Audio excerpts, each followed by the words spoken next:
Well, Dane, we have reached the 25% mark of the 2025 college football season. Three It's games in the crazy. books.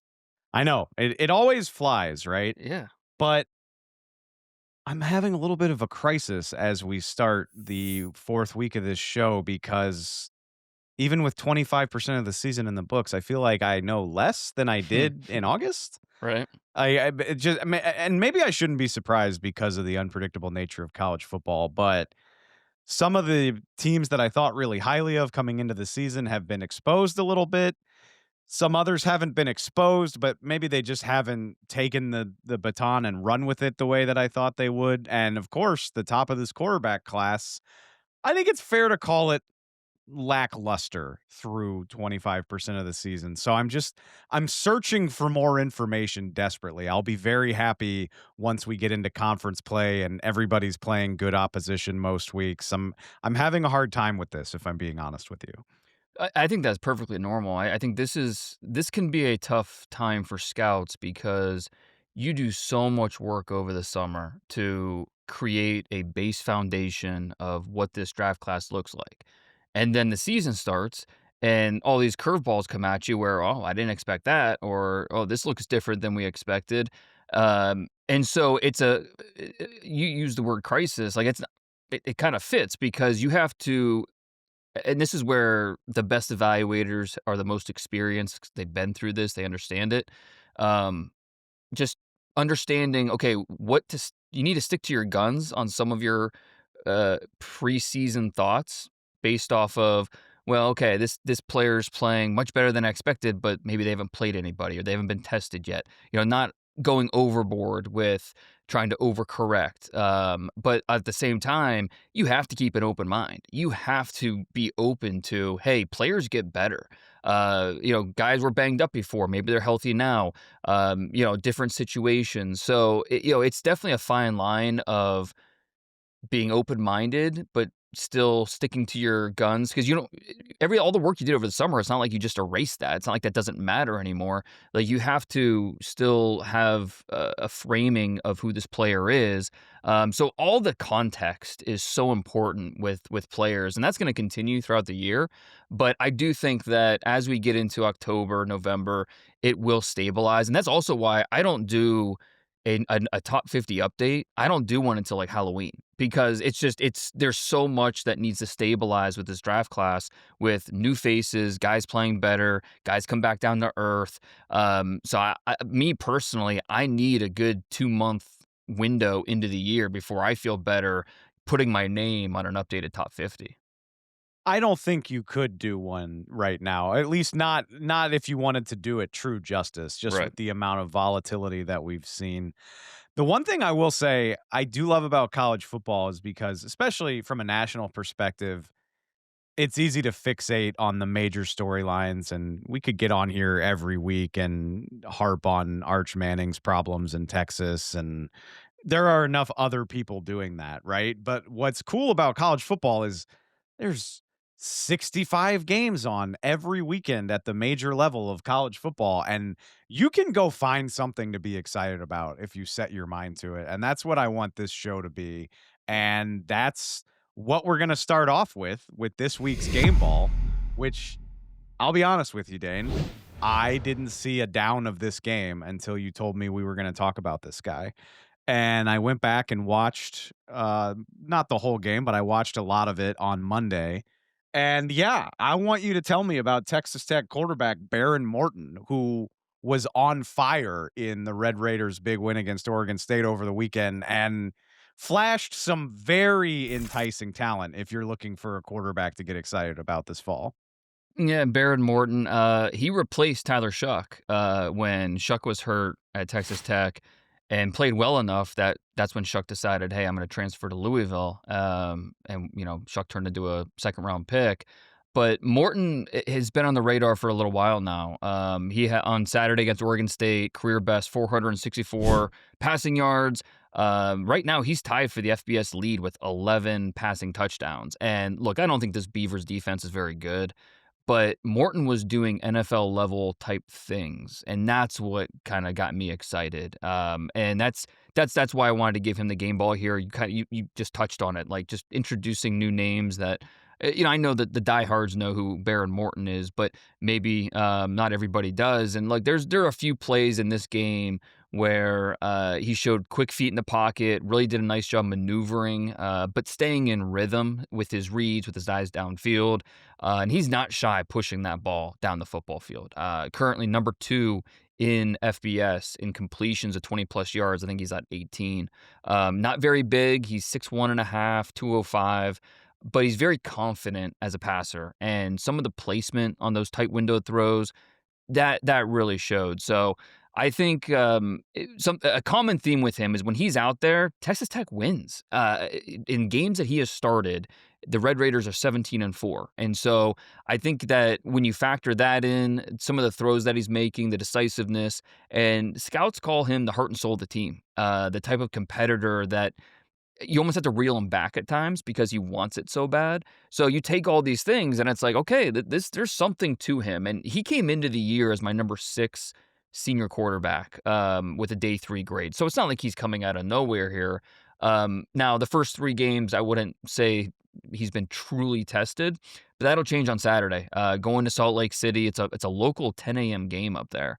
But Utah probably has the best defense in the Big 12.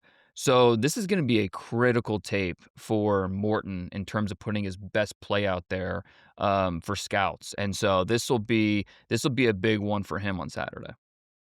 I do love that wrinkle when you talk about, and not to talk trash on the Big 12. Plenty of good players are going to come out of that conference, but I do think it's a conference where Texas Tech might play 4 games instead of 7 or 8, where you can really zero in on the level of competition. And Right. I think Utah is going to be one of those. They play Arizona State later in the year as well. Like, there are other tests on this schedule, but it doesn't feel like a stretch for me to say Utah is going to be like, if you want to see how these guys do against premier competition, this is probably as good as it gets for Texas Tech during the regular season. And that was the thing with Shador last year when we were studying him and, facing a lot of bad defenses in the Big 12. So it put an extra emphasis on the 2 or 3 games that he played against the better defenses on that schedule. And so that was Nebraska, that was Kansas State, BYU. And so those were the worst games that Shador played last year. And that played into the overall evaluation.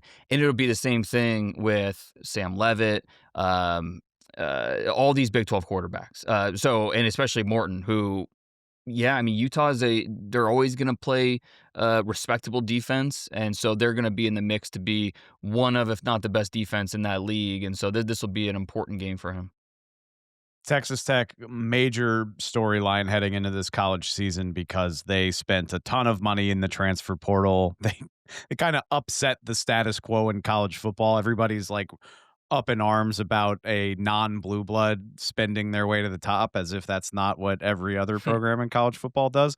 But they've handled business to this point in the season. They have been utterly dominant in all 3 games. I'm intrigued to see what they look like in a tough road spot. I had so much fun watching back Morton's plays against Oregon State. And I know he's not as big. I don't want to say this is like a true comp, but just watching the ball come off of his hand, can I give you the reckless thought that came into my brain? Give it to me. What do you got? He reminded me of Jordan Love a little bit. Ooh, okay. Like Yeah, definitely not as I big, right? But no, he's not as big as Jordan, but the arm talent just jumped off the screen, and even the confidence in his arm talent to the degree of recklessness. I mean, the right. interception that he threw in that game was completely bonkers. Just Yeah. drifting off of his back foot, throwing like a 25-yard YOLO ball into the end zone. And I'm sure when you've done that much fun stuff with your arm, I get where the confidence comes from. But I was like, "Whoa, buddy, let's rein that in a little bit, just slightly." Even though I know it's a lot of fun to watch. Yeah, and I think that decisiveness or overconfidence really kind of fits his persona because that's how scouts say that he is in the locker room and how he rubs off on the rest of his teammates and all that. So that's important to note. I Another thing when you watch Texas Tech, stick around and watch the defense too, because David Bailey, the transfer from Stanford, who was made my top 50. I mean, he was in my top 30. He's I think third in the FBS in pressures so far through 3 games. So he is a guy that going up against Utah. And Utah is big time. We're going to preview the Saturday's games later, but I'm just going to mention this now. With Utah's starting tackles, Lomu and Fanu. I mean, those guys are as good as you get in terms of bookend tackles, and to see what David Bailey could do against them is going to be a lot of fun.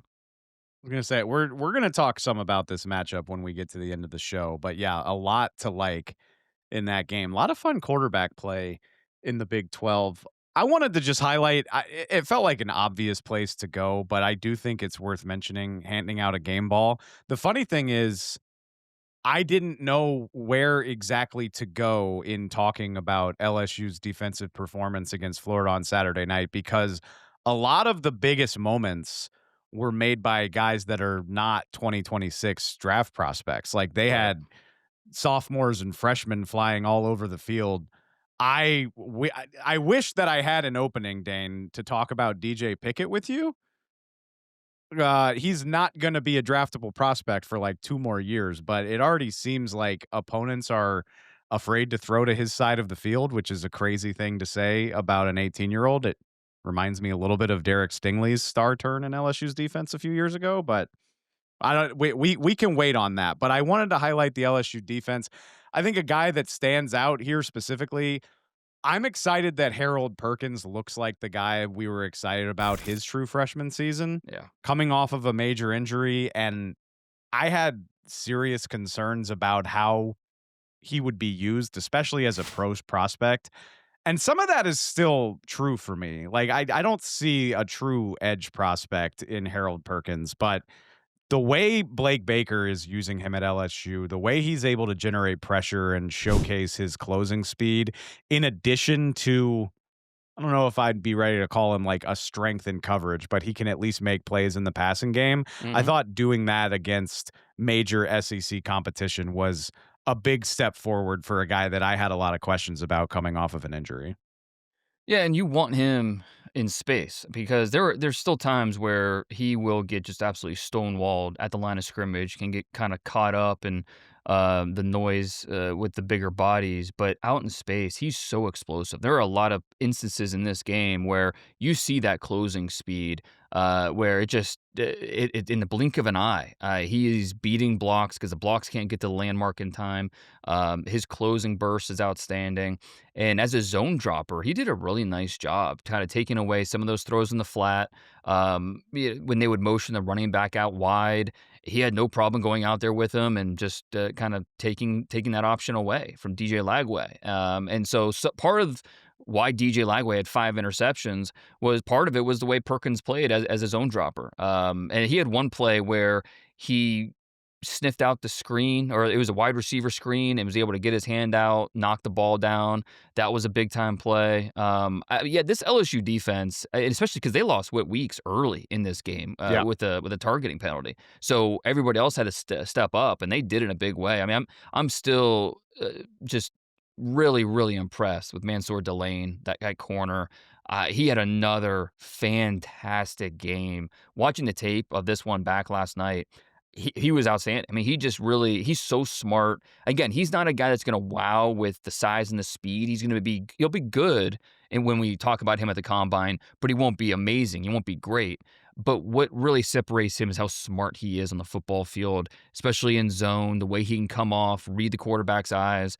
AJ Halsey, the safety, had a really nice pick in this game where he kind of baited that middle of the field throw, and then his Yep. break on the ball to go get it was awesome. So yeah, there's some dudes on this LSU defense that we'll be talking about in January, February as we get closer to the draft.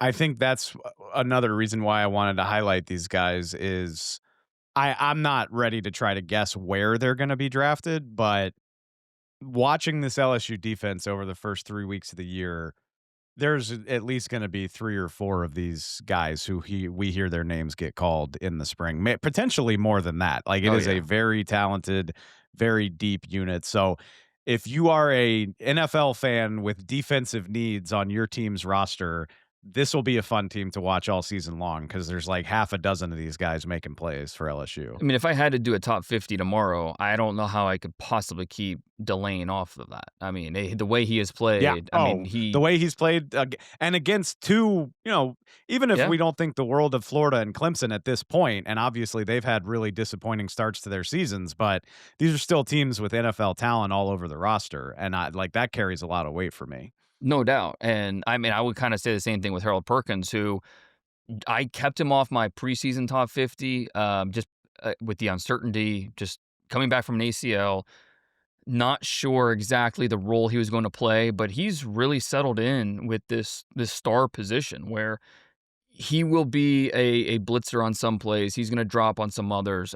He just had he had a really good game, and he's had a really good start to the season against Clemson, and then the Florida tape. I mean, whether it's undercutting routes, whether it's just understanding the spatial awareness that he has to have when he drops in some of those zones. As a read and drive player, he's outstanding. So I think he is a guy now in his fourth year where some of the football awareness that you want to see from a player, it's catching up to how dynamic he is as an athlete. And so Perkins is another LSU player that I don't know that I'd be able to keep him out of my top 50 if I did one tomorrow. I'm I'm very encouraged by what he has looked like and how they're using him. I still think he's an intriguing prospect because I'm not 1,000% sure what his NFL role looks like, but I think the talent is enough that somebody would just say, whatever, get him on the team and we'll figure it out later. Right. Yeah. I mean, it's somewhere as an outside linebacker type of player, I think that he's only helped himself, put it that way, by the way he's played this year in terms of convincing scouts that, hey, he has a type of moldable skill set where, you're going to draft me and figure it out. One more guy I want to highlight, and I'll admit it, I'm doing it selfishly because we highlighted Tennessee defensive end Joshua Josephs in the preview of week 3. And I know it didn't go the way Tennessee wanted it to. Great game, by the way, up in Knoxville. But Joshua Josephs, what was four tackles, a sack, 2 tackle for loss. He had a big strip sack in the second half of this game. Just very much looked like the guy we were hoping he would be against one of the premier programs in college football. Yeah, and credit to Gunnar Stockton for that pass he made for the game tying touchdown. That's like, I mean, if not for that pass, we're talking a lot more about the Joseph's sack late in the game that really kind of felt like it might have been able to put the game away. But yeah, he is a disruptive player with how long that he is, how quick he plays.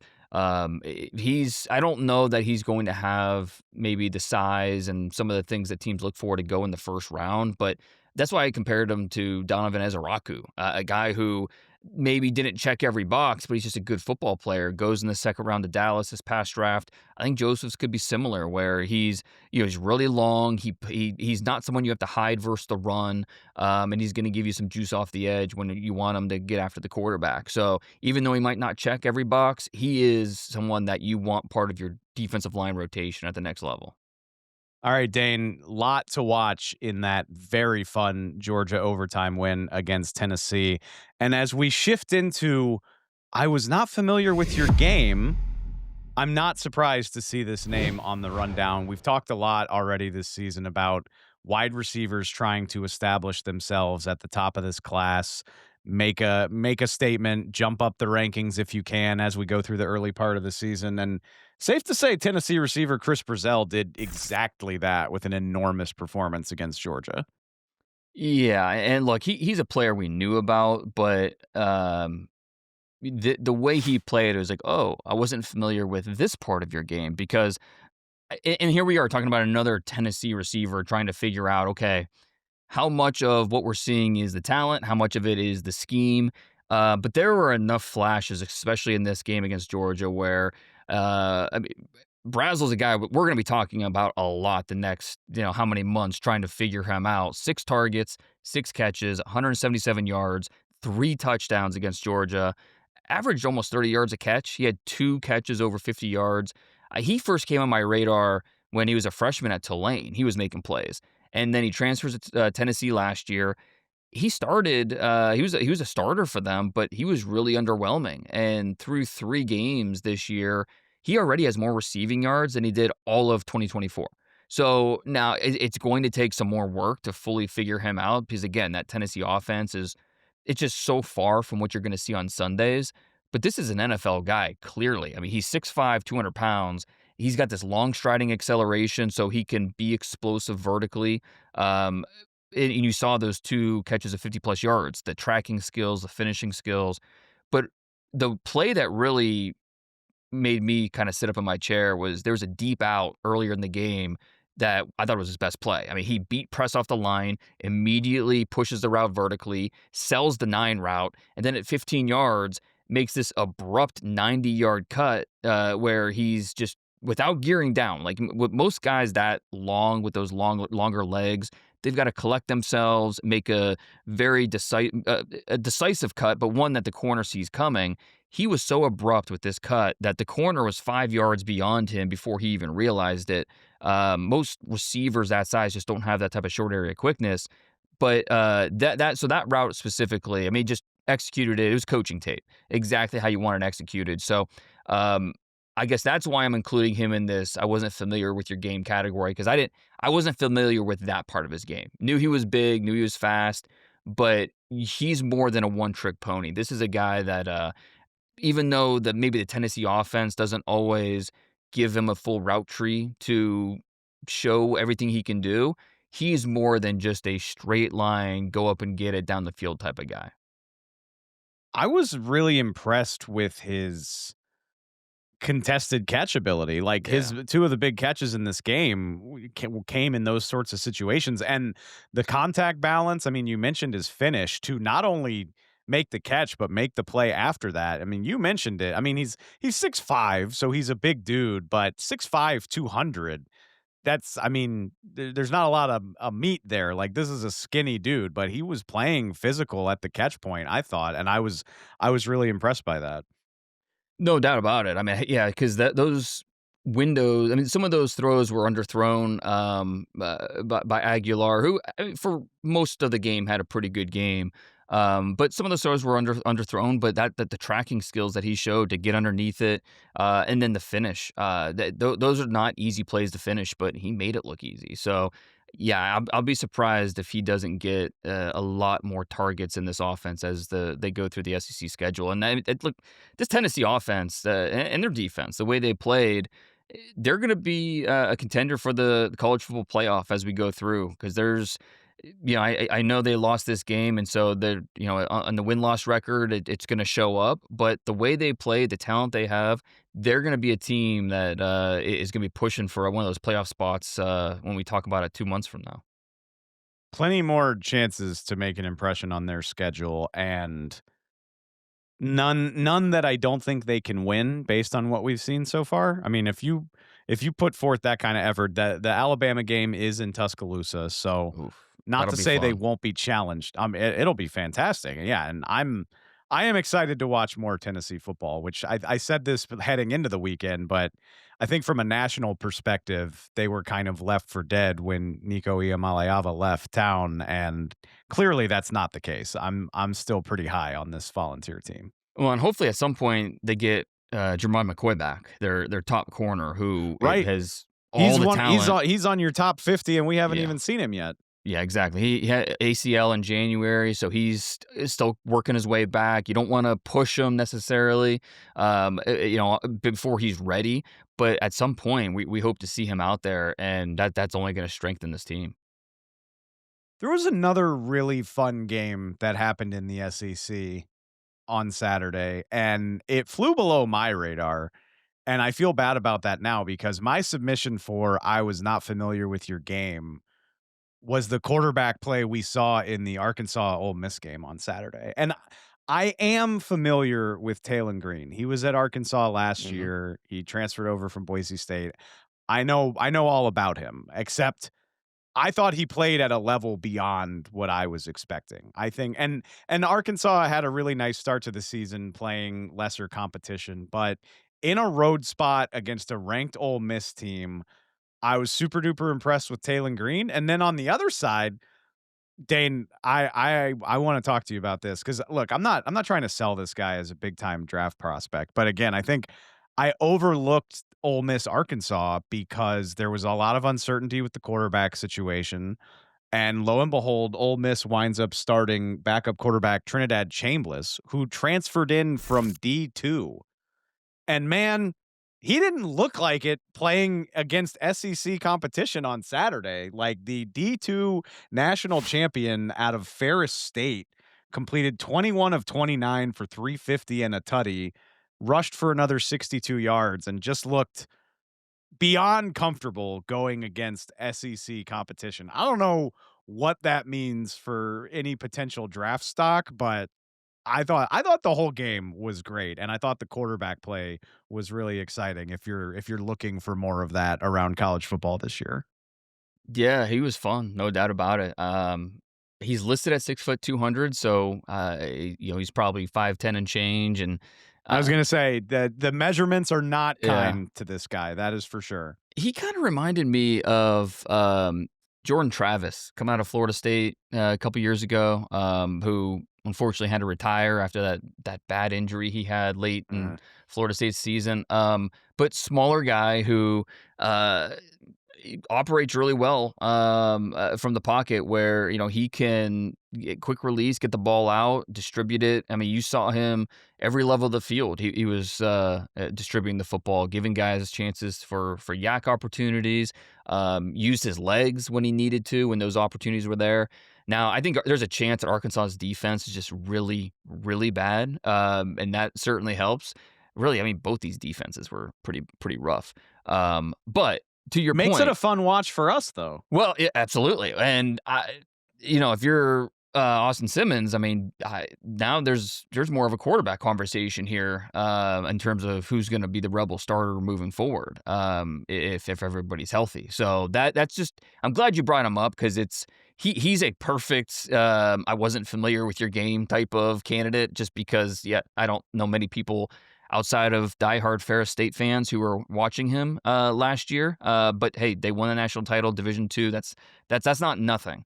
And to go against an SEC opponent and play like he did, that certainly has should get the attention of people. Now, I will say with Taylor Green, it's tough with him because I like him. I think he's done a lot of good things this year. I thought this was a game, a tape with a mix of some good stuff and also plenty of bad stuff that has me hitting the pause button with him. Just like I'm not sure how far to like him as a prospect because there were multiple throws that he just left out there. Mm. He had a bad interception in the red zone that was called back because of a penalty. So it's not going to show up in the box score, but it's on the tape, and it was rough. Um, he's a player that he needs to eliminate things quicker, to get through his progression. So many times he locks onto a preferred read, and then when it doesn't come open, he tucks and runs. And I want to see him find that backside dig. I want to see him use his eyes and eliminate things quicker so he understands, all right, that's not going to be there. Move my two, my three, anticipate some of these windows, and he's just not there yet. So there's definitely some Terrell Pryor in his game. This big, long athlete with a good arm. His delivery is a little wonky. It's a little methodical. Like I said, doesn't play with a lot of anticipation as a quarterback. Every time he throws it over the middle of the field, I kind of hold my breath. Just I don't think he He sees. had one nice throw over the middle of the field in this He game, did. though, He and I did. it Yeah. jumped out to me because you can't always count on that, but I'll give him credit for that at least. Well, and that's why, let me say, like, it was definitely a mix of good and bad. I mean, I'm hitting a lot of the bad, but he did have there were also some explosive rushing plays. He did have some nice passes in this one. But it's just in terms of what does this mean for him as a prospect? Like, I don't think he's a top 2 round guy, but third round, fourth round, when you're looking for someone that you possibly you could develop, Taylor Green becomes a little more interesting at that point.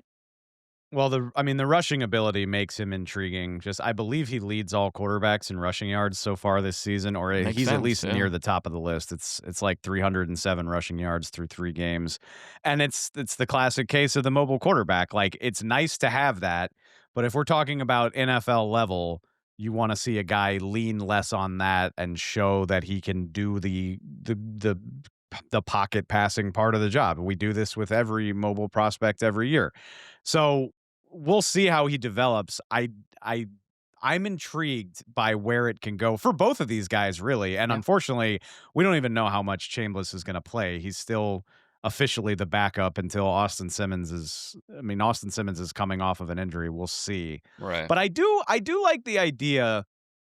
It's easy to get fixated on top 10 prospects, and I know that's what's going to matter at the end of the day. But if we're building the beast, then I wanna highlight some guys that might be day 3 quarterback picks Oh, or, no you know, doubt. maybe Taylon Green can play his way into a day 2 draft slot or potentially Yeah. higher, I don't know, but I love the idea of remembering these names on Saturday when this draft rolls around and saying, "Oh, yeah, the Ole Miss Arkansas game, that was really fun." No doubt, and that's why, and what I think our both our vision is for this podcast is we're not going to harp on just the first round guys. We want to talk about everybody. I had a lot of mentions in my on my Twitter this weekend about Taylor Green, put him in your first round mock. Like I don't think we're there. Like I don't want to put him on that type of level just yet. Like I don't think the tape supports it.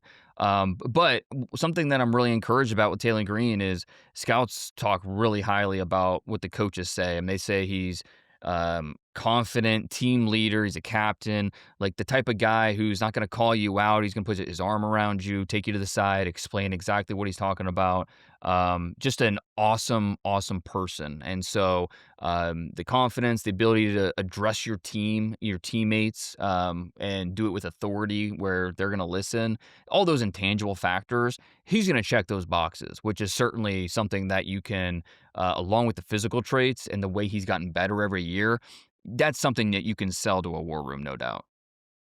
Well, one thing about Arkansas, we do not have to guess at the level of competition they're gonna play. The rest they have Memphis this week, which okay, fine. But after that, Arkansas plays Notre Dame, at Tennessee, Texas A&M, Auburn, and then at the end of the year, they have road trips to LSU and Texas back to back. So We'll find out a lot t- more about Taylor I'm Green say and yeah, no doubt. Taylor Green's got a lot of opportunity to improve his draft stock if he manages that gauntlet well. Yeah. Let's jump to our player snapshot this week, which I just mentioned Texas A&M. We haven't said anything about their enormous road win against Notre Dame over the weekend, and I know you in particular wanted to highlight their cornerback Will Lee, who I believe was he was part of your preseason top 50, or am I Yep, mistaken? he snuck in there. He was in the 40s. And I love this category because it's the purpose of this category is you give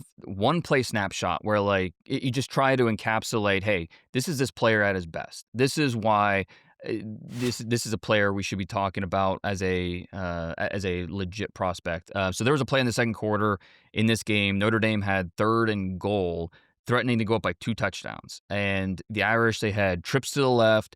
A&M was coming with a 0 blitz, so man-to-man across the board, 7 are rushing, trying to get after the quarterback, not giving him any time to throw the football.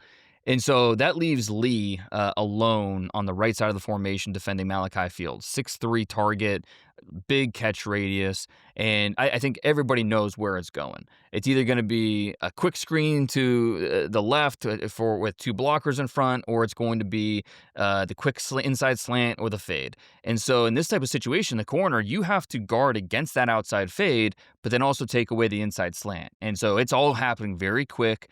It's a lot of for corners, a lot of times it just gets chaotic and they get indecisive and they try to guess and try to anticipate and they get off balance. This play, I think, it's a coaching tape for corners. Lee stays patient, he stays balanced, and he looks very. There's no panic in his game. He looks very comfortable, mirroring Fields off the line and then into the slant, knocks the pass down.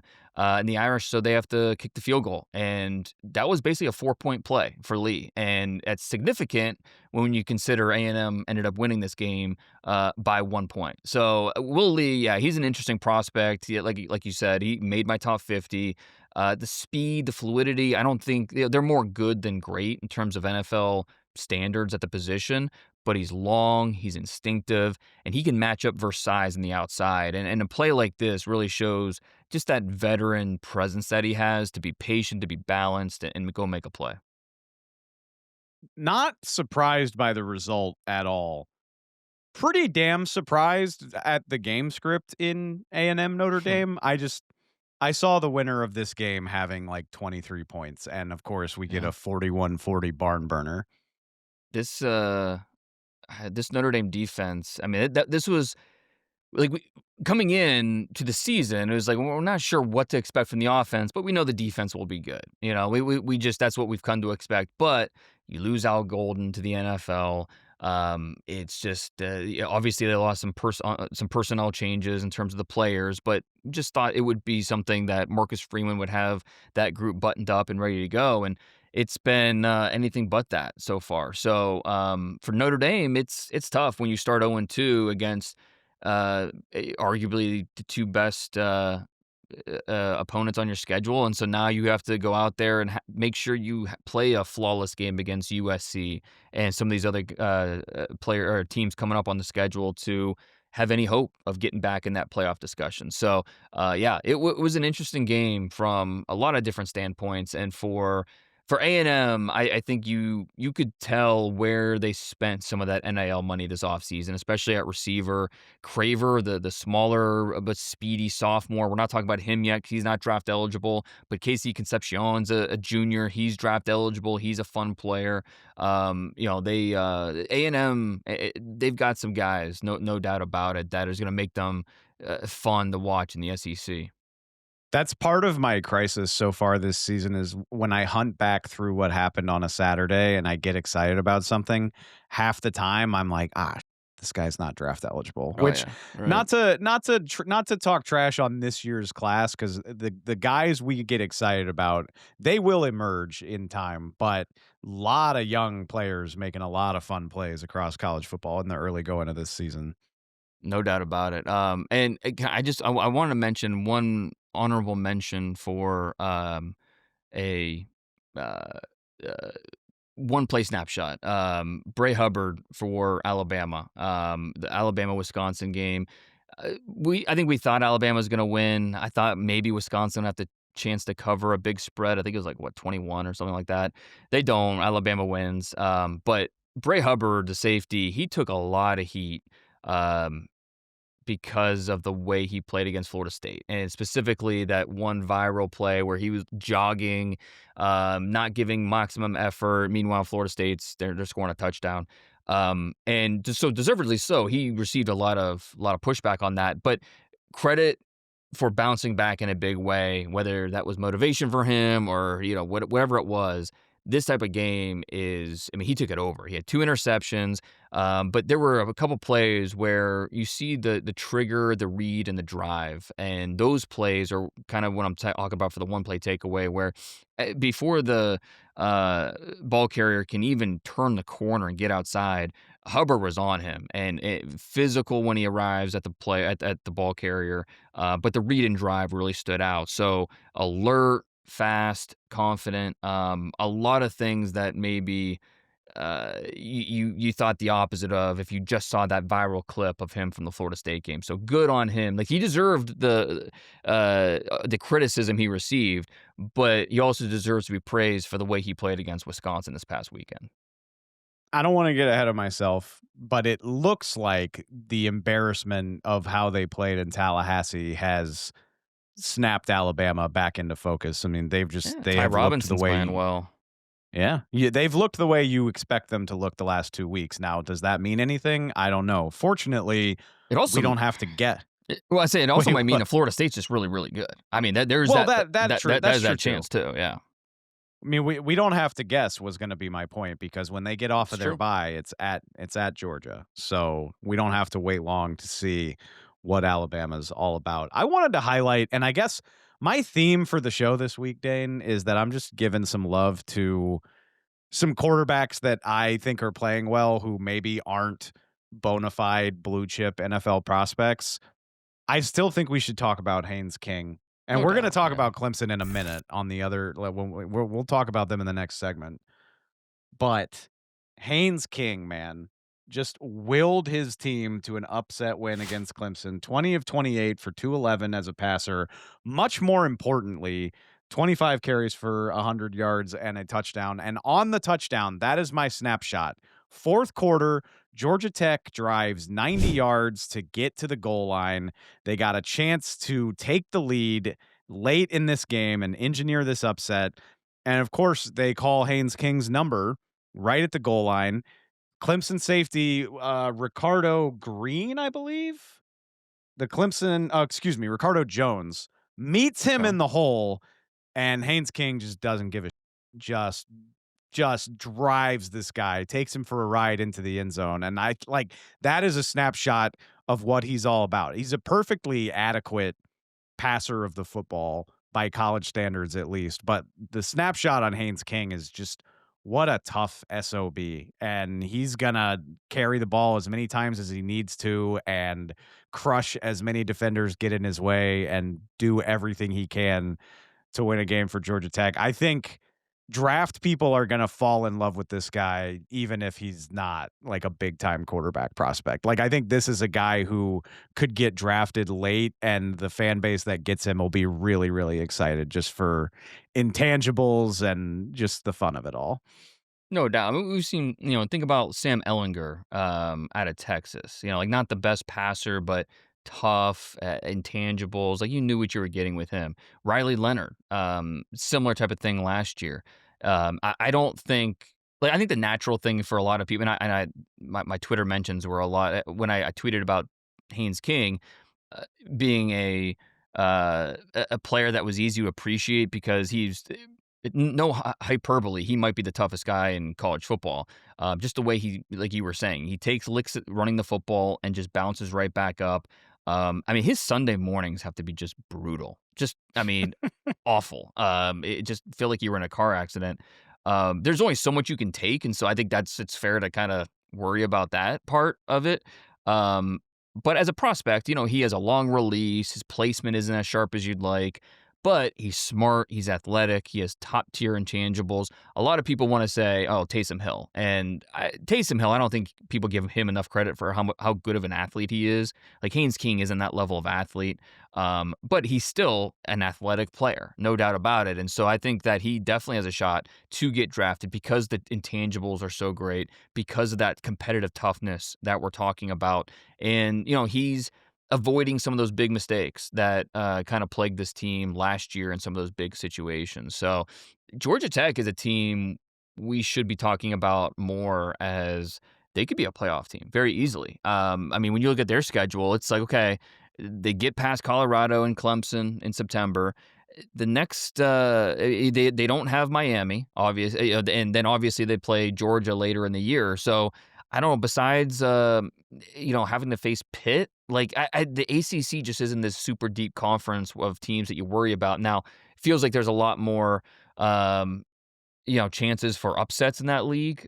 So, who knows? Maybe Duke can upset them in a couple weeks. But Georgia Tech, if they play their best football, they're going to be in that conversation to be maybe in a favorite to be in the ACC championship game on the doorstep of possibly going to the playoff.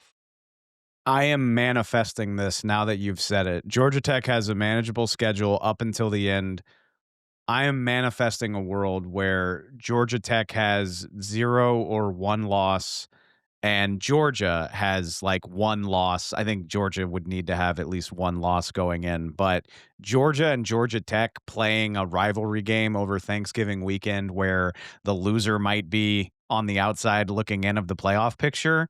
That's the type of stuff that gets me going. That would be fun. I will be glued to the TV for a scenario like that. Oh, and Georgia We Tech came already so close last year to winning Oh that my god. game, It was one of the games of the year. it was painful. I felt so bad for Brent Key and that to be that close and to fall just short. I mean, how many overtimes was it? I can't even I remember. think 4. It Yeah, was it something was stupid crazy. like 4. It was crazy. And so, they'll have their chance at a rematch this year, and I believe this year it's at their place, I believe. It's in Atlanta, Yeah, yes. yeah, so that's hey, this the we got a lot of games before we get to that point, but it's shaping up to be a possibility that could be a big one for more than usual reasons. Let's just stick here with Georgia Tech Clemson as we dive into our top 50 stock watch. And this one, it ain't gonna be so good because Clemson is the poster boy. And I know there are some other ones. I know people were excited about Florida this year. I know Alabama had that disappointing loss at the start of the season, but Clemson is the poster boy for national championship contender with a Heisman candidate, first round pick quarterback who just has not lived up to the expectations. They lose their second game in September, which is not where Dabo Sweeney's program is used to being. And it prompts a lot of questions about what's going on with a team with this much talent and how it's fallen off so quickly. So if you knew nothing about Clemson and their players and you just watched the first 3 games of this season, and I said to you, "Okay, tell me which 2 of these players on defense are the projected top 10 picks." You would probably come back to me and say, "They have top 10 players on this defense?" 'Cause it just hasn't shown on the film. I've charted all 3 games, and neither Peter Woods, defensive tackle, or TJ Parker, edge rusher, they haven't played bad. They haven't played poorly. And I would say that they've played better than average. But when you have high expectations of being a top 10 pick, Peter Woods being number 1 overall in for a lot of people coming into the year, um, slightly better than average, it just doesn't get you excited as an evaluator. It's going to be a disappointment. And TJ Parker, he has a total of 6 pressures so far through 3 games. So he's on pace for 26 pressures this year. That would be almost exactly half the number of pressures that he had last year. I think he's playing well versus the run, but he's just not affecting the quarterback enough. And that's something that has to change. Now Peter Woods, I think he's seeing more double teams and teams are running away from him. Where I'm not as alarmed with his lack of production and just his impact not showing up in the stat sheet as much. But still, for a player that you're considering drafting top 5, a player that's so talented, has so much promise, you wanna see more of an impact, and, I mean, he has 1 pressure through 3 games. That's Oof. he has to have more of an impact than that, and I don't think like, again, I don't think he's playing bad. I don't think either of these guys are playing even average. I think they're playing slightly above average, but with the expectations attached to these 2 players, it's just not good enough. And so I think, there were plenty of mock drafts this summer who had Cade Klubnik as a top 5 pick. And I think those people have woken up and realized, all right, he's not that type of guy. But should we be selling our stock on the 2 defensive players too? I'm not going to go that far yet, especially with Woods. But they're both on notice that they have to have a greater impact on the tape, or it's possible they could start to slip because if it's not on the tape, especially in that last season before you become a draft prospect, that's just something that teams can't ignore. We also know how good this can look. Like Right. when we talked before the season about Clemson having a defensive line full of top 20 prospects, I was like, "Oh great. So it's Christian Wilkins and Dexter Lawrence and Cleveland Farrell all over again." And like we know how disruptive and dominant those Clemson defensive lines were, and Right. those guys all got drafted really really highly. And so I mean I know you don't scout the helmet, but I just like when a program has a proven track record of producing these types of prospects, it raises my expectations that much more. And when they don't meet it, it's I hate to say it, but I'm kind of like, okay, well, we know this program can produce these type of guys. So what's the issue here, you know? Yeah. And well, okay, if you had to do a mock draft right now, who would you put number 1 overall? I mean, forget about the team Oof. drafting.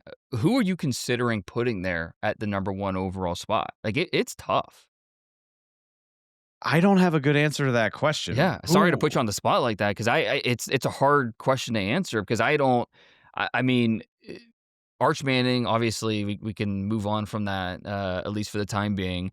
Are any of these like Lenora Sellers, we should mention, he got hurt this past weekend. It doesn't look like it's long term, but, we saw how lifeless South Carolina looked without him. So hopefully he's able to come back, but there is I have no idea.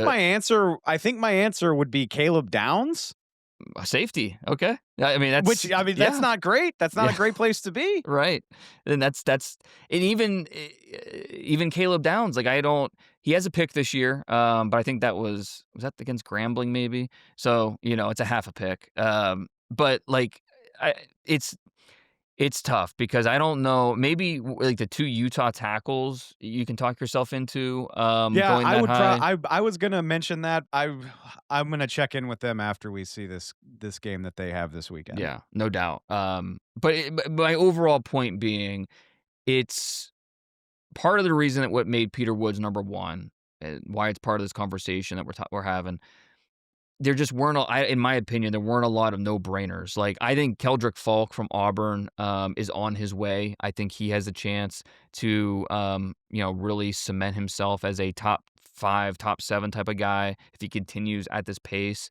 Ruben Bain's been playing really well. It's more of the Ruben Bain from Miami that we saw as a freshman, which is a really good sign, not the player we saw last year. So if he keeps that up, he's going up against a decent Florida offensive line this weekend, so that'll be a big one for Ruben Bain. But yeah, overall, it's another top 10 where it just feels very unsettled in terms of, okay, would a team really take Garrett Nussmeier that early? Like, it's rich. I don't know. Like, I mean, but if you need a quarterback, can you talk yourself into it? Like, that would be tough. So it's Nuss a has not played that way this season. Like, no, I and mean, not to say that he can't tap into it, but he just hasn't. yeah, and I don't know that his like I've always been a Nuss supporter, always, but I've always looked at him as an NFL starter, not a high end NFL starter, and so it's like, okay, I would draft him in the Jackson Dart range, like I would if I'm the Steelers and I have the 16th overall pick, I would probably have no problem taking Garrett Nussmeier there. But we're talking top 5, top 10, where you feel like you're getting blue chip guys. Still love Jeremiah Love, but, do we feel that great about I think Jeremiah Love, credit to him for having more of an impact in the passing game. He had that no one covered him, but he had to make a nice adjustment on the ball in his touchdown against A&M, so that was really good to see those ball skills. But overall, I think there have been some players this year that have been risers, like Arvell Reese, for me, the Ohio State linebacker. We touched on him a ton after week 1 against Texas. He keeps doing it. I mean, I don't care who Ohio State's playing. I'm going to watch the tape because they have so many dudes. And Arvell Reese, every single tape is just jumping off the page or jumping off the screen with the way he moves. And so if I had to do a top 50 tomorrow, Reese is a slam dunk. I don't think it's crazy to say Ohio State could have the first 2 linebackers drafted in April, which is crazy to think about, but it's very, very possible. And so I think that, yeah, this is a draft class that's very much in flux at this point, which makes it interesting to kind of talk through. I'm gonna say we talked about it at the top of the show. I think this will all stabilize once teams are playing each other on a regular basis, and it'll just be easier to gather information. But it's a sobering thought. 25% of the way through the season, where I don't have a good feel for who will get drafted at the top of this draft right now. And honestly, that gets me excited to see who steps out here over the final 2/3 of or 3/4 of the season. I can't do math, whatever. Yeah. One more thing I wanted to hit on in the stock watch, just is a guy that we've talked a lot about, very exciting prospect, and that's Caleb Banks, the defensive tackle out of Florida. And it sounds like we're not gonna see him for a while. He tried to give it a go against LSU. He played 29 snaps. He did draw a holding call, so like he was on his way toward being disruptive, but then he re-injured his foot, and it sounds like he might be out for a while, which is just a bummer for a senior prospect and makes it tricky to think what his stock might look like if this is all we have to go on. Hopefully not, but Billy Napier did not sound very enthused about his long-term injury outlook right now. Well, and it's a foot, right? Like, that's what they're Yeah. yeah, Yep. and, like, foot injuries for 330-pound human beings are always, worrisome just in terms of how it's gonna heal. Is it something that's gonna be a problem, long term? And so that's like you said, it's always tough with injuries. Sometimes it ends up hurting players more than others, and that's what the combine's for. I mean, Colson Loveland was hurt, a good chunk of last year with multiple injuries, and he still went top 10. But we've seen it before where players have fell because of just lingering effects and worries about it. So yeah, it's unfortunate for Florida and for Banks, but something we'll have to watch moving forward. Week 2 of the NFL season officially in the books. Dane, I know we want to use this space every week to hit on some guys from the most recently drafted class that were impressive. Why don't you start us off with one of the guys that caught your eyes in week 2 in the NFL this week? Gotta go with Tet McMillan, first 100-yard receiving game in the NFL. Very cool that he did it in Arizona, same state where he played his college ball. Had that really impressive catch and go on that in cut. Did you see the one-handed grab that didn't count because it's technically incomplete along the sideline? But man, like that's the type of thing he can do and the type of thing that gets you excited with him. I think he took a lot of heat this spring because of, oh, he's not fast enough and the routes aren't good enough. You don't take this type of athlete in the top 10, all that. It took about 1.5 games for I think all of that to look pretty silly. Just watch all of his tape and what you were drafting him for is the ball skills and the Gumby-like adjustment ability. Is he the fastest receiver in the league? No, but you put the ball in a place where he can go get it, he's going to go get it. And so it's too early to make any definitive statements, but I feel very comfortable saying McMillan is a legit NFL weapon. We do this every year. We'll do it again. We can't help it. The draft process is too long and too involved and too popular to not overthink a lot of things. But the overthinking on Tetaroa McMillan was really something. And he is currently the only good thing about the Carolina offense. I mean, it's like Chuba Hubbard's had Yeah. some nice moments. He's a good player. But every time I flip my eyes over to what the Panthers are doing, if it's not a target to T-Mac, it's probably not working. And like, I mean, yes, his 2 game production in an iffy environment. The Panthers look a little too close to the way they looked at the beginning of 2024 for my liking, but T-Mac looks like a star. He already looks great. Yeah, and it's not a surprise, right? I mean, I know in hindsight it's easy to look back, but this is what he was doing in college, and so I think it's as long as you put the ball in a place where he can go get it, that's exactly what he's gonna do. This is a perfect example of what following the draft does to you as a person, Dane, and I wouldn't have it any other way because halfway through their game against the Cincinnati Bengals on Sunday, Trevor Lawrence, it looked like a misdirect screen because like the screen breaks right and Trevor Lawrence flips back and throws it to Bhayshul Tuten, who takes it to the house from I don't it was like 15 or 16 yards out, I think, something like that. But I freaked out like the Bengals were about to win a playoff game. I got so excited to see Bhayshul Tuten showcase his speed on the NFL level, and he looked really good, man. 8 Yeah. carries, 42 yards against the Bengals, had a touchdown reception. He looks like the guy I liked during the draft process, that's for sure. Yeah, and the guy that Virginia Tech is desperately missing this season because, yeah, that 4.3 speed, it's evident, right? The explosiveness, every single touch, every single time he touches the ball. eh, One of the things I didn't like about him on the college tape was there's a little bit too much east west, but on Sunday, I mean, that east west really helped him. Some of the cutbacks that he was able to access were awesome. And then, yeah, his presence in the screen game. That wasn't a huge part of what he did last year at Virginia Tech, but it's something that defenses have to prepare for because if you get him in open space with a blocker or two with that type of speed, yeah, I mean, good luck. And it's no surprise why Jacksonville felt comfortable dealing Tank Bigsby last week. They want Tootin to have more of a role, even if he's still the backup, he's going to have more of a role in this offense, and deservedly so. I was gonna say it doesn't look like it's gonna come at the expense of Travis Etienne because it looks like Liam Cohen has a very good vision for how to use him with the start that he's off to. But it's very exciting that Tuten is in this offense of all offenses just because we know what Liam Cohen did for his running backs last year in Tampa, and he's doing it again this year. I mean, the screen game, the ways that he's able to design things that get them out in space. It's a good spot to be if your superpower is your home run speed, I would say. Yeah, no doubt about it. One or two other players I wanted to mention, teammates playing right next to each other in New England. Will Campbell, Jared Wilson, left tackle, left guard. Week one I thought was rough. It was your introduction to NFL type of moment. But week two, they got a lot of things cleaned up and against a pretty good Miami front seven. So the way they played, I think the run blocking was more of a mixed bag, but it was good, not great. Their pass pro I thought was really great. They worked really well together.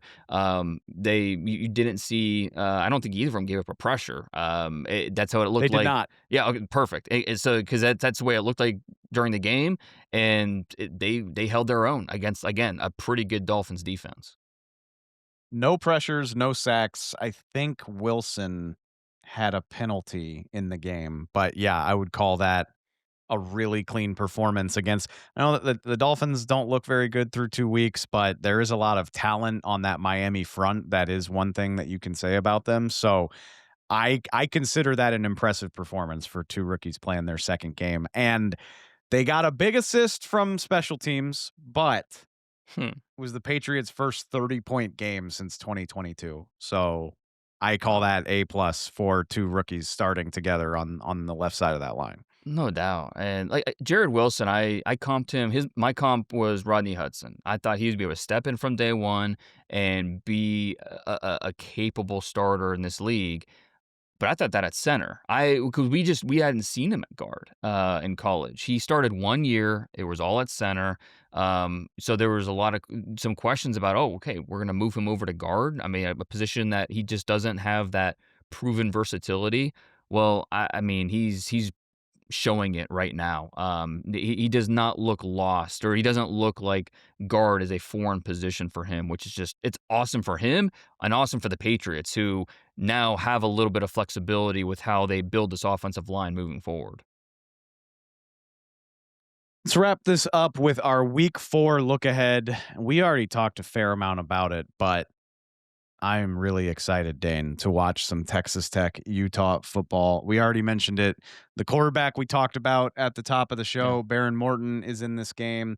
Texas Tech has the 29th rated prospect in your preseason top 50, David Bailey. Believe he has 2.5 sacks on the year already. Obviously, not against the stoutest competition, but that is about to change because the 8th and 15th rated players in your preseason top 50 are Utah right tackle Spencer Fano and left tackle Caleb Lamu. I can't believe one team has potentially the two best tackles in college football. There's a lot to like about this matchup early on Saturday. Yeah, and I with Lomu, it was the question with him is could he's very quick feet. Could he hold up in terms of the physicality of the position? A guy like David Bailey is all about speed. That's how he attacks. And so it'll be really good versus really good on the outside. Who's going to win that corner? How do they mix it up? It's gonna feel like a dance going back and forth. So really looking forward to that one. For Utah's defense, Lander Barton's a really good linebacker. He was in my top 50 last year. Didn't have a great 2024, but still he's a draftable player. He's trying to prove why he belongs in the top 100. He'll have a chance to do that in this game. And then an underrated receiver to watch in this one for Texas Tech, Caleb Douglas, who had one of the touchdowns last week from catching passes from Morton. But he's an underrated player that some scouts like as a late round draftable guy. I'm also excited to watch the other quarterback in this matchup. I mean, Devin Dampier Yeah. has a very big opportunity. Transfer out of New Mexico, off to a really nice start. Again, not against anybody great so far, but he plays well in a matchup like this. I think a lot of people will be talking about him on the other side of the weekend. He's got a very exciting skill set as well. Yeah, I'm glad you brought him up because that's I think he's a player we're still learning about, but this is and again, Texas Tech's defense, yeah, I'm not sure exactly what to or how the expectations should be, against this type of player or against this type of defense, but yeah, he's a name that maybe we should be talking about more. Another matchup, number 23 Auburn goes to number 11 Oklahoma. We talked a lot about John Mateer on the show last week, but man, there is a lot of talent in this game. And I said this to you over the summer. Auburn got very little hype for a team that is as well represented in your preseason top 50 as they are. Obviously, you mentioned defensive end Keldrick Falk Yeah. a minute ago. He's fifth on your preseason ranking. Auburn center Connor Liu is ranked 21st. Auburn offensive tackle Xavier Chaplin is ranked 13th. And I think the reason that maybe Auburn didn't get a lot of preseason love is we don't know about their quarterback situation. Well, Jackson Arnold he's not lighting the world on fire, but he is playing winning football through the first few weeks of the season. So I'm intrigued to see if, clearly Auburn has a lot of NFL caliber talent. How do they look going against a team that also has a fair amount of talent in Oklahoma? Yeah, and is this the Jackson Arnold revenge game? I mean, obviously he's played in Norman before, so Not like this, though. yeah, it won't be an unfamiliar setting for him, but it's and they haven't asked him to necessarily win games with his arm, and so he'll probably need to in this one. We know that what they do in the running game is a big part of their strategy on offense, but he'll need to put the ball in the air, especially with Eric Singleton. They have a chance I to forgot to mention Singleton. He is yeah also a preseason top 50. So four guys yeah. on the Auburn Tigers. Like I want to see what these guys are all about. Yeah, and this will be a great test for them on the road against a Oklahoma offense or Oklahoma team in general. That's playing their best football right now, and they had a big win at Temple over the weekend. So what they did 2 weeks ago against Michigan was great. This will be another big test, and so this will be a fun one. An under the radar game that it's not under the radar for me, given where I'm from, but Tulane at Ole Miss is a Mm. spicier matchup than it might get credit for. Obviously, we just talked about Ole Miss. It's interesting because Trinidad Chambliss might get another chance to start, which would be very exciting for me. But also, Tulane is, we're at the point now where you can reasonably expect Tulane to put a guy or two in the NFL every year. I mean, I feel like that's been the case for the last 4 or 5 years at least. They're undefeated, they're playing well. Jake, pardon me, Ratzlaff. lost his name in my notes, but Jake Retzliff is the BYU transfer is off to an incredibly hot start. So I think a lot of people would see this on the schedule and maybe blow past it. But I think this, even if Ole Miss like covers, I'm not even saying it could be an upset, but I think it could be a much more interesting game than it might get credit for a lot of reasons. Yeah, and I think they don't have. There's not a senior on Tulane's roster that I'd point to and say, "Oh, definitely draftable." But they definitely have a few guys that have a chance. Westmoreland, outside backer slash edge rusher. He's a guy that a little bit undersized, but he plays fast. He plays explosive. He's a guy that I'd be paying attention to in this one. I mean, Ole Miss should. This is a game they should win, especially at home. But yeah, Tulane I especially with these non-Power 4, conferences, that having that playoff spot that you're competing for, the South Floridas and the Boise States and, all these teams, like, Tulane's right there in that mix, and so all these games, the chance to go out and pull an upset against an SEC team on the road, that would carry a ton of weight. So, yeah, this will be one that Tulane, they're gonna if Ole Miss better get up for it because Tulane definitely will. I know Florida at Miami loses some narrative juice because Florida's 1-2 on the year, Right. but I don't care about narratives on this show. I care about evaluating prospects, and I'm juiced for this mainly because Florida's defense, I mean, Florida's defense is not the reason they are in this situation. They have Right. allowed 2 touchdowns in 3 games. They gave Garrett Nussmeier hell on Saturday night. Obviously, LSU forced 5 interceptions and scored 20 points, and one of those touchdowns was a pick six. So Florida held LSU's offense to 13 points on Saturday night. They are a really quality unit, or they have been to this point in the year. I'm excited to see Carson Beck go against these guys. And if he plays as well as he has been through the first few weeks of the season, like if you're a Miami fan, maybe you're annoyed that we haven't said Carson Beck's name until right now. Well, go ball out against the Gators, and I will be talking about you at the top of next week's show. No doubt. We saw him over the weekend against South Florida. He played pretty well. He also had 2 picks. The first pick was exactly what I worry about with Carson Beck is when you heat up the pocket, when he feels that, he kinda just he short circuits and he'll toss interception balls, throws that he shouldn't make, and that happened on that first interception against South Florida, but when you give him time, when you give him a clean pocket, he will pick you apart, and so for Florida, can they get the pressure that they need? That this is a game that feels like it'll be won in the trenches. Because if with Miami, Ruben Bang rushing off the edge, Florida's got a decent offensive line. If Florida's going to be able to put up points and need to be able to protect them, and Miami comes into this game as a more than a touchdown favorite, and so it'll be interesting to see how it plays out. But yeah, I'm glad you brought up Carson Beck because he's playing really well through 3 games, no doubt about it. But now I want to see you do it against, arguably one of the better defenses you're going to face all year because right now it just doesn't look like that Notre Dame defense is very good. And not that I'm going to take credit away from Carson Beck from that, the way he played, but at the same time, we just don't know much about the competition in week 1. In hindsight, maybe Notre Dame's defense isn't very good. So this game maybe tells us a little bit more about Carson Beck and where he is in his development.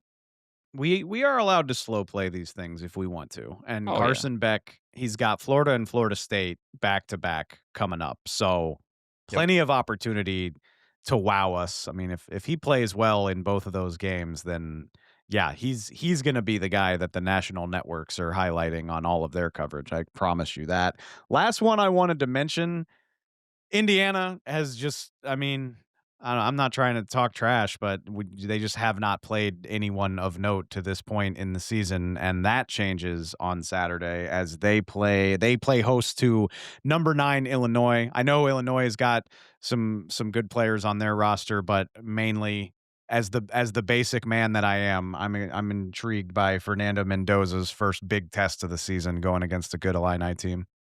Yeah, Mendoza's the competition level hasn't necessarily been challenge worthy, I would say, and so this will change because Illinois has a really good defense. Gabe Akis, the pass rusher, who we've talked about before, trying to prove himself as a top 50 prospect. I mean, I think he's top 100, but he's trying to prove to scouts that hey, I belong in the top 50, maybe even the first round conversation. And for that Indiana offense. Mendoza, I really like Omar Cooper at receiver. Surratt's a good player too, but keep an eye on Cooper, who is really good after the catch. He will break tackles. He will make guys miss. I think if Indiana's going to win this game, it's at Indiana. Are they favored in this one? I'm curious how. Yeah, by 5.5. Okay. So There we go. if they're gonna win this game against a really good Illinois defense, it's gonna be Mendoza distributing the football to those targets, Surratt, and Cooper, and it's gonna be something that NFL scouts are watching closely. If you told me Indiana, Illinois was a major matchup that all eyes were on, I would have been like, "Oh, damn, they got their basketball programs together. That's really cool." But it's Right? a football game, and I love that. What a fun twist. Really looking forward to this weekend. Dane, always love talking to you. We will be back next Wednesday recapping what happened in week 4 as well as looking ahead to week 5. We're doing this all year long. We're hitting on the marquee players, the top of the NFL draft. We're looking for the day 3 gems. We're trying to build the beast. Always love doing it with you, man. I'll talk to y'all soon. Appreciate it. Thanks for watching. Follow the Athletic Football Show wherever you get your podcasts. And don't forget to subscribe on YouTube.